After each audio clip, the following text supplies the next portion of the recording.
والصلاة والسلام على سید الانبیاء والمرسلین نبینا محمد وعلى آلہ واصحابہ ومن تبعہم بإحسان إلی یوم الدین.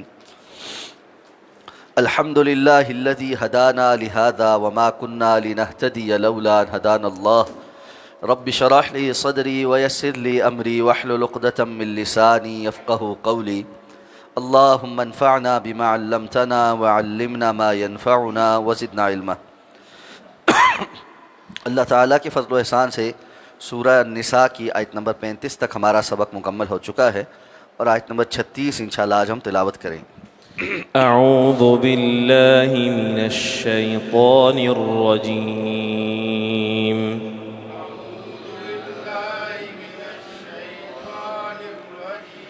بسم اللہ الرحمن الرحیم.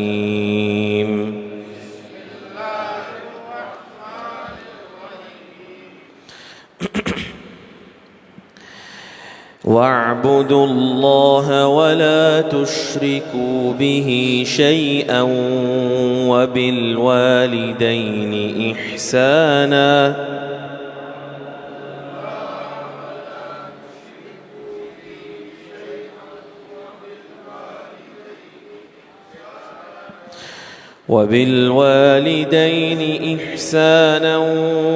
وبذي القربى واليتامى والمساكين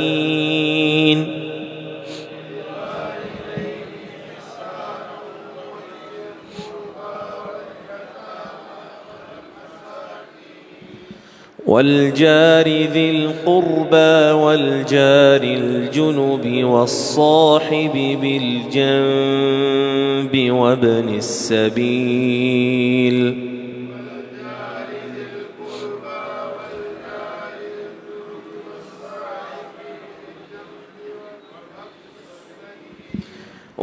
السبيل وما ملكت أيمانكم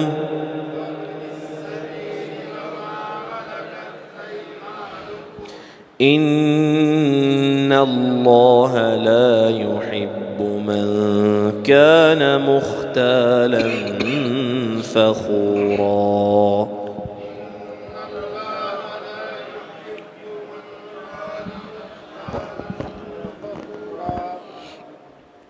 وَاعْبُدُوا اللَّهَ اور اللہ کی عبادت کرو. وَلَا تُشْرِكُوا بِهِ شَيْئًا اور اس کے ساتھ کسی کو ذرا برابر بھی شریک نہ بنو. وَبِالْوَالِدَيْنِ إِحْسَانًا اور والدین کے ساتھ احسان کرو. وَبِذِي الْقُرْبَى اور قرابت داروں کے ساتھ. وَالْيَتَامَى اور یتیموں کے ساتھ. وَالْمَسَاكِينَ اور مسکینوں کے ساتھ. وَالْجَارِ ذِي الْقُرْبَى اور قرابت دار پڑوسی کے ساتھ. وَالْجَارِ الْجُنُبِ اور دور کے یعنی اجنبی پڑوسی کے ساتھ. والصاحب بالجنب اور پہلو کے ساتھی کے ساتھ. وابن السبیل اور مسافر کے ساتھ. وما ملکت ایمانکم اور ان کے ساتھ جن کے تمہارے دائیں ہاتھ مالک بنے ہیں. ان اللہ لا يحب یقیناً اللہ تعالیٰ نہیں محبت رکھتا من کان مختالا فخورا جو بہت زیادہ شیخی خور اور فخر کرنے والا ہو. گزشتہ آیات میں زوجین کے حقوق بیان کرنے کے بعد معاشرتی زندگی میں دنیا کی زندگی میں جو دیگر حقوق ہے ان میں سے بعض حقوق کا تذکرہ کیا گیا ہے. تو سب سے پہلی بات بیان فرمائی کہ وَاعْبُدُوا اللَّهَ وَلَا تُشْرِكُوا بِهِ شَيْئًا اللہ کی عبادت کرو اور اللہ کے ساتھ کسی کو ذرا برابر بھی شریک نہ ٹھہراؤ. انسان کے اوپر سب سے پہلا حق اس کی زندگی میں اس کے رب کا اور اس حق کا تقاضا یہ ہے کہ وہ اپنے رب کی معرفت حاصل کرنے کے بعد اس کی عبادت کرے اور ہر قسم کے شرک سے بچے. رسول اللہ صلی اللہ علیہ وسلم کی حدیث مبارکہ ہے. حضرت معاذ رضی اللہ تعالیٰ عنہ آپ صلی اللہ علیہ وسلم کے پیچھے آپ کی سواری پر سوار ہیں اور آپ صلی اللہ علیہ وسلم ان سے پوچھتے ہیں یا معاذ اتدری ما حق اللہ علی العباد وما حق العباد علی اللہ کیا تم جانتے ہو کہ اللہ کا بندوں پر حق کیا ہے اور بندوں کا اللہ پر حق کیا ہے؟ قلت اللہ و رسولہ اعلم، کہتے میں نے اللہ کے رسول سے کہا کہ اللہ اور اللہ کا رسول ہی بہتر جانتے۔ تو آپ نے فرمایا کہ اللہ کا بندوں پر حق یہ ہے کہ وہ اس کی عبادت کریں، ولا یشرکوا بہ شیئا، اور ذرا برابر کسی چیز کو اس کے شریک نہ بنائیں۔ اور بندوں کا اللہ پر حق یہ ہے کہ جو ایسا کرے اللہ اس کو پھر عذاب نہ دے، اس کو جہنم سے بچائے۔ تو اس لیے یہ بنیادی حق ہے اللہ کا کہ بندہ اللہ کی عبادت کرے اور اللہ کے ساتھ کسی کو شریک نہ ٹھہرائے۔ تو اس معاملے میں علم حاصل کرنا، فَاعْلَمْ أَنَّهُ لَا إِلَهَ إِلَّا اللَّهُ، اللہ نے قرآن میں فرمایا کہ جان لو کہ یقیناً اللہ کے سوا کوئی معبود برحق نہیں۔ اس آیہ مبارکہ کو محدثین نے اپنی کتب میں ذکر کر کے اس بات کو ثابت کیا ہے کہ توحید کا علم حاصل کرنا یہ فرض بندے کے اوپر، جو علم حاصل کرنا فرض ہے، طلب العلم فریضۃ علی کل مسلم و مسلمہ، جو حدیث ہے، یہ علم فزکس کیمسٹری بایو کا علم نہیں، بلکہ یہ فرض علم اللہ کے دین کا وہ بنیادی علم ہے جس کی وجہ سے وہ اللہ کی عبادت کر سکے اور حق اور باطل میں تمیز کر سکے۔ اس لیے اس میں سر فہرست اللہ رب العزت کی توحید کا علم، اور یہ جاننا کہ توحید کی اقسام کیا کیا ہیں، توحید الربوبیہ، توحید الالوہیہ، توحید الاسماء والصفات۔ توحید الربوبیہ، اللہ ہمارا رب ہے، رب مانا خالق ہے، مالک ہے، مدبر الامر ہے، یعنی پیدا بھی اس نے کیا ہے، ہم ساری کل کائنات جو اللہ کی مخلوق ہے اس کی ملکیت میں ہے، اور کل کائنات کے تدبیری امور، اس کل کائنات میں جو کوئی بھی چیز ہو رہی ہے اس سب کی تدبیر کرنے والی ذات صرف اللہ کی، اس میں اللہ تنہا ہے، نہ پیدا کرنے میں کوئی اس کا شریک ہے، نہ ملکیت میں اس کا کوئی شریک ہے، نہ مدبر الامر ہونے میں اس کا کوئی شریک ہے۔ توحید الالوہیہ، جب وہ رب ہے، خالق ہے، مالک ہے، مدبر الامر ہے، تو پھر عبادت کے لائق بھی صرف وہی، تو اللہ کے سوا ہر کسی کی عبادت کا انکار اور صرف اللہ کی عبادت کا اقرار۔ اور اس کے ساتھ ساتھ توحید الاسماء والصفات، کہ اللہ رب العزت کی صفات ہیں اور پھر اس کے مظہر کے طور پر اس کے نام ہیں، اس کی صفت رحمت ہے تو وہ رحمان ہے، اور اس کی صفت مغفرت ہے تو وہ غفار ہے۔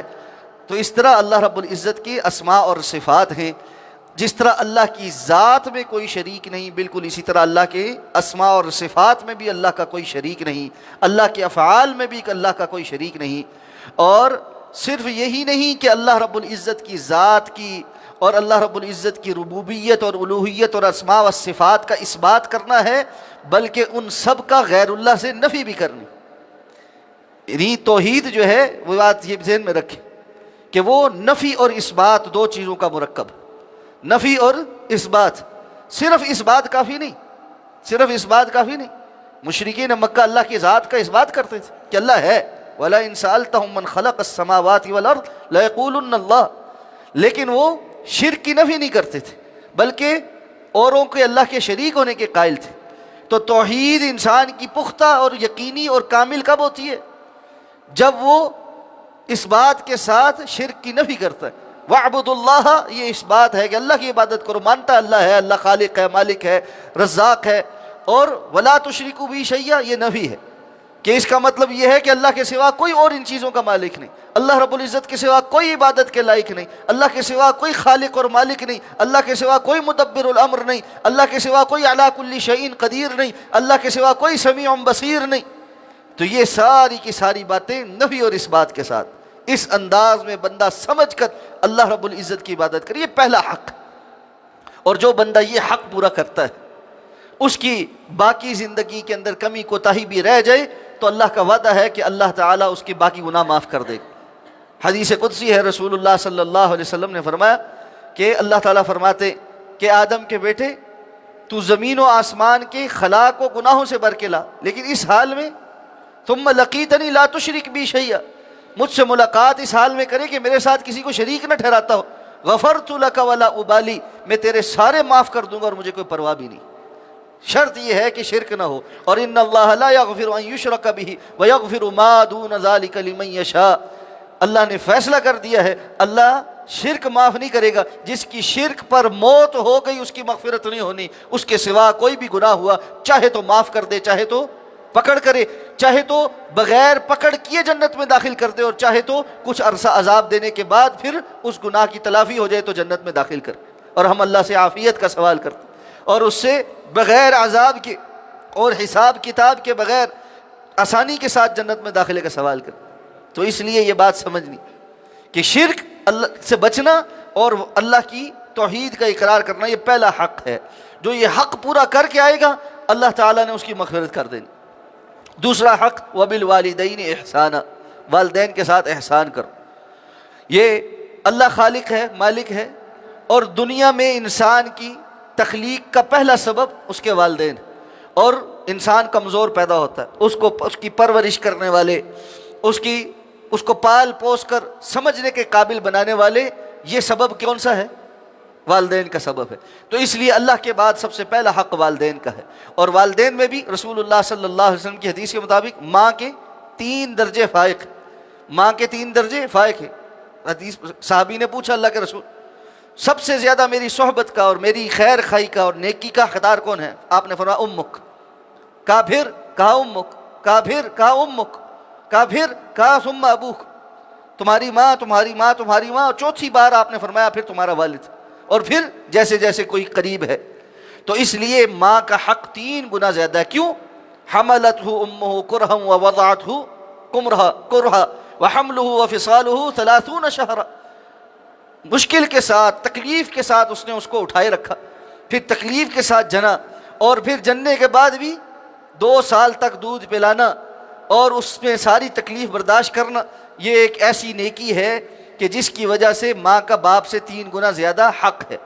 تو اس لیے وبالوالدین احسانا، اور والدین کے ساتھ احسان کا معاملہ کرو. اور یہ احسان کا معاملہ کیا ہے کہ اللہ نے فرمایا اگر ان میں سے کوئی ایک یا دونوں بڑھاپے کی حالت میں تمہارے پاس آ جائیں تو فلا تنہرہما، تو ان کے ساتھ سختی کا درشکی کا معاملہ نہ کرو. وقل لہما قولا کریما، اور ان کے ساتھ بڑی عزت کے ساتھ تکریم کا معاملہ کرو.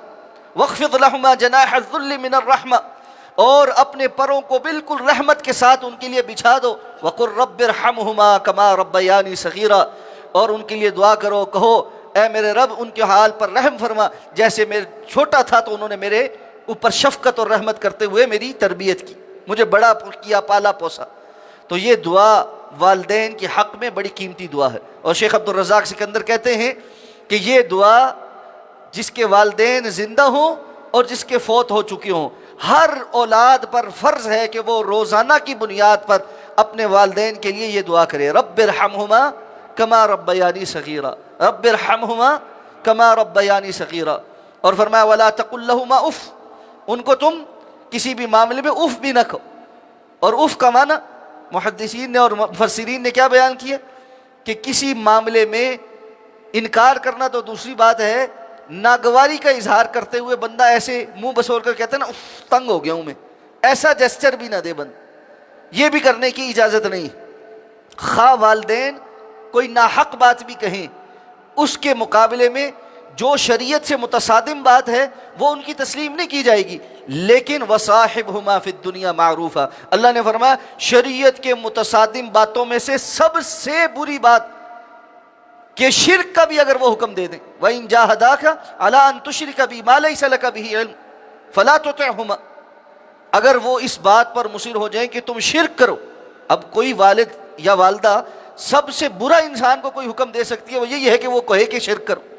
باقی تو سارے حکم جو ہے اگر گناہ کے بھی ہوئے تو اس سے کم تر ہوں گے نا.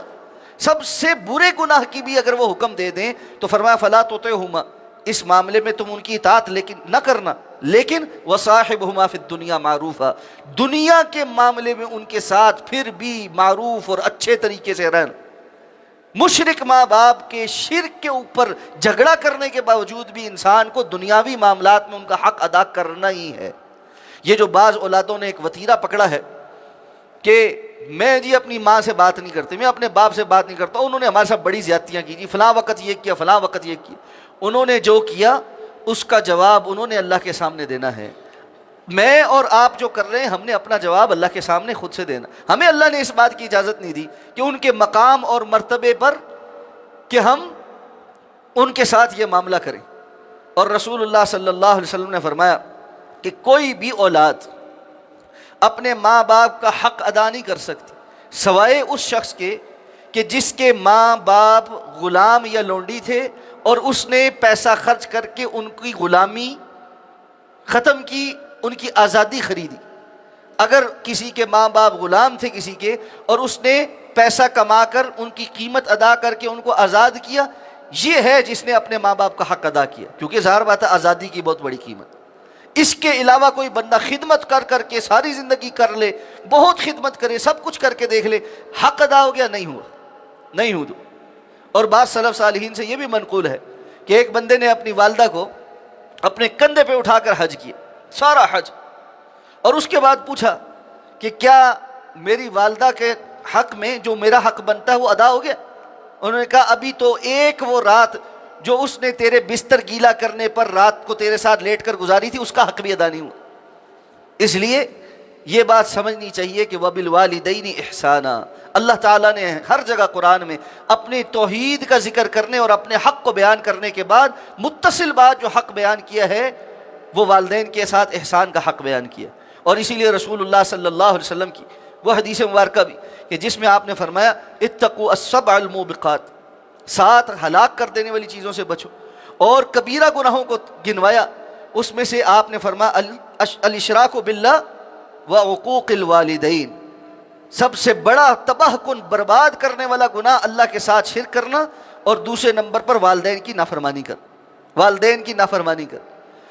اور والدین کی نافرمانی میں بندہ ان کا دل دکھائے، ان کے ساتھ بحث مباحثے کرے، جھگڑے کرے، باپ سے اس کی زندگی میں پیسہ مانگنے کے لیے اس کی بد اخلاقی کرے، اور وہ حصہ جو اس باپ سے فوت ہونے کے بعد اس کی وراثت کے طور پہ ملنا ہے اس کا زندگی میں تقاضا کرتے ہوئے باپ کو کہے جی میرا حصہ نکال۔ او بھائی تیرا کون سا حصہ؟ وہ حصہ تو تب بنے گا جب والد اس دنیا میں نہیں رہے گا، ابھی تو وہ تمہارے والد کا مال ہے، تمہارا مال تو ہے ہی نہیں۔ تو بعض اولادیں اتنی ناخلف ہیں کہ زندگی میں باپ کے منہ پر آ کر کہتی ہیں جی نکالو جی ہمارا پیسہ نکالو، ہمارا حصہ نکالو، اور اس کی وجہ سے پھر بد تہذیبی اور بد اخلاقی کر رہی، اور پھر جھگڑے ہیں، اور کئی عرصہ جو ہے وہ باپ سے بات نہیں اور اس کی خدمت نہیں۔ یہ بہت وبال کی بات ہے۔ اور معلوم ہے کہ رسول اللہ صلی اللہ علیہ وسلم بدعا نہیں دیا کرتے تھے، اور آپ نے جبریل امین کی جن بدعاؤں پر آمین ثبت کیا ان میں سے ایک بدعا یہ ہے کہ جس کے والدین میں سے کوئی ایک اس کی زندگی میں بڑھاپے کی حالت میں اس کے پاس ہو اور اس کے باوجود وہ ان کی خدمت کر کے ان کا دل جیت کر اللہ کو راضی نہ کر سکے، یا اللہ اس کو ہمیشہ کے لیے اپنی رحمت سے دور فرما۔ اور حقیقت یہ ہے کہ والدین کو اولاد سے کچھ نہیں چاہیے ہوتا، کچھ نہیں چاہیے ہوتا۔ والدین اس بات پہ خوش ہوتے ہیں کہ ہماری اولاد کامیاب ہو گئی اور وہ آگے زندگی میں اپنی مصروفیات میں اچھی طریقے سے اللہ نے ان کو نعمتیں دے دی، سارا کچھ دے دی۔ ان کو اولاد سے نرم بات، محبت اور شفقت ہی چاہیے ہوتی۔ باقی اگر دنیاوی اعتبار سے وہ اولاد میں سے کسی کے محتاج ہو گئے ہیں اور کسی کے ذمے ان کی خدمت آ گئی ہے تو اس کے لیے تو بڑی سعادت کی بات، جس کے ذمے یہ آ گئی ہے اس کے لیے بڑی ہی سعادت کی بات ہے کہ اس کو جنت کمانے کا سب سے شارٹ کٹ راستہ مل گیا کہ وہ وہاں کی خدمت کرے، باپ کی خدمت کرے اور جنت کمائے۔ اللہ کے رسول نے کیا فرمایا کہ باپ اوسط ابواب الجنہ، جنت کا درمیانہ دروازہ ہے۔ درمیانہ دروازہ کون سا ہوتا ہے؟ Main gate, main gate. اب کوئی بندہ جنت میں جانے کا مین گیٹ استعمال نہ کرے گھر میں آنے کا اور ادھر ادھر سے کھڑکیوں سے پھلانگ کے آنا چاہے تو اس کو کوئی عقل مند کہے گا؟ اس سے بڑی کوئی بیوقوفی۔ لوگ آتے ہیں ہمارے پاس آ کے جی مولوی صاحب ہمارے لیے دعا کرے، فلانا ہمارے ساتھ ہمارے لیے دعا کرے۔ اور بھائی اگر والدین زندہ ہیں تو جا کر خدمت کرو، دعا خود بخود ملے گی، دعا خود بخود ملے گی۔ اور حقیقت یہ ہے کہ انسان کو اس نعمت کی قدر نہیں ہوتی جب تک کہ وہ اس کے پاس ہوتی ہے، اور جب وہ نہیں ہوتی تب اس کو پتہ چلتا ہے کہ کیا مجھ سے چلا گیا۔ اس لیے جس کے پاس ہے وہ قدر کرے، جس کے پاس ہے وہ قدر کرے۔ اور اگر ان میں سے کوئی ایک بھی زندہ ہے یا دونوں زندہ ہیں، یہ بڑی ہی نعمت کی بات ہے۔ کل کو آپ کو محسوس ہوگا کہ ان کے ساتھ کی گئی نیکی اور خیر کے اللہ نے دنیا میں کیا بہترین متبادل دے دی، دنیا میں آپ کے لیے کیا کیا خیر کے دروازے کھول دی، اور آخرت کی خیریں تو وہ آگے ہیں ہی ہیں۔ تو وبالوالدین احسانا، والدین کے ساتھ احسان کا معاملہ کرو۔ احسان کا معاملہ. اور احسان کیا ہے؟ ہم احسان کہتے ہیں فلانے پہ فلانے نے بڑا احسان کیا. احسان کے دو معنی. ایک کہ اس کے حق سے زیادہ کرنے کی کوشش کسی کے. ایک تو ہے نا میں نے آپ سے کوئی کام کرایا, اس کی اجرت طے کی اور آپ کو وہ دے دی. ہمارا طے ہو گیا جی اس کام کے 2000 روپے بنے, تو میں نے آپ کو 2000 دے دی. ایک یہ ہے کہ آپ نے کام کیا اور میں نے آپ کو 5000 دے دی. یہ 3000 کیا ہے؟ احسان ہے. مجھے کسی چیز کی ضرورت تھی, آپ نے بغیر کسی عوض کے مجھے وہ چیز دے دی, تو یہ احسان ہے. تو والدین کے ساتھ احسان کا معاملہ کرنا کہ ان کی ضرورت سے بڑھ کر, ان کی حاجت سے بڑھ کر, ان کے کہنے سے بڑھ کر انسان ان کی اطاعت کرنے کی کوشش کرے, کہ وہ سب سے زیادہ مطمئن ہو آپ کے اوپر. یہ بار بار نوجوانوں کو خاص طور پہ نصیحت کرتا ہوں. کوشش ہوتی ہے کہ خود بھی انسان اس پر عمل کرے, اور ہم اس میں کوتا ہیں, اللہ ہماری کوتاہیوں کو معاف فرمائے. لیکن انسان کے والدین میں سے جو بھی اس کی زندگی میں زندہ ہے, دونوں یا اگر ایک ہے, میں بار بار یہ بات اس لیے کہتا ہوں کہ میری اب والدہ رہ گئی, والد نہیں ہے. اللہ تعالیٰ ان کی مغفرت فرمائے اور اخروی منزل آسان فرمائے اور کروڑہ رحمتیں ان پر نازل فرمائے. اور جس طرح انہوں نے ہماری تربیت کی اور جس شفقت کے ساتھ کی, اللہ رب العزت کا بہترین اجر ان کو عطا فرمائے. اور میں نے اپنی زندگی میں بہت سارے ارد گرد موجود ہمارے دوست احباب, خاندان, ارد گرد بڑے کبار علماء, سب کو بڑے قریب سے دیکھا ہے. اپنے گھر والوں کے معاملے میں ان سے بڑھ کر بہتر انسان کوئی اور نہیں دیکھا. اپنے گھر والوں کے معاملے میں ان سے بہتر انسان میں نے نہیں دیکھا. اور اب جب والدہ موجود ہیں تو کوشش یہ ہو کہ سب بچوں میں سے سب سے زیادہ آپ پر ان کا اعتماد ہو, سب سے زیادہ وہ آپ کے ساتھ کمفرٹیبل ہوں. کہیں کوئی بات ہو تو ان کو پتہ ہو کہ یہ جو ہے نا, اس کو میں نے جب کہہ دینا ہے تو بس بات, میری ذمہ داری ختم, اب اگلی ذمہ داری اس کی شروع ہوگی. تحدیث نعمت کے طور پہ بیان کر رہا ہوں, میری ماں اب بہت سارے معاملوں میں مجھ تک بات نہیں پہنچنے دیتی, کہ وہ کہتی ہیں مجھے پتہ ہے, اس کو پتہ لگ گیا نا تو اس نے بیڑا اٹھا دینا ہے, بس پھر کسی اور کو کرنے نہیں دینا, اور پھر اس نے کچھ بتانا بھی نہیں کہ کتنا خرچہ آیا, کیا آیا, کیوں آیا. کیوں بیان کر رہا ہوں یہ؟ تاکہ سب کو یہ سبق ہو. یہ اسلام نے ہمیں سکھایا ہے, یہ اسلام نے ہمیں سکھایا. یہ ہماری خوش نصیبی ہے, یہ ہماری توفیق ہے کہ ہم کر سکیں. یہ ہمارے گھروں کے بزرگ اللہ کی قسم امانتے ہیں. اللہ اکبر.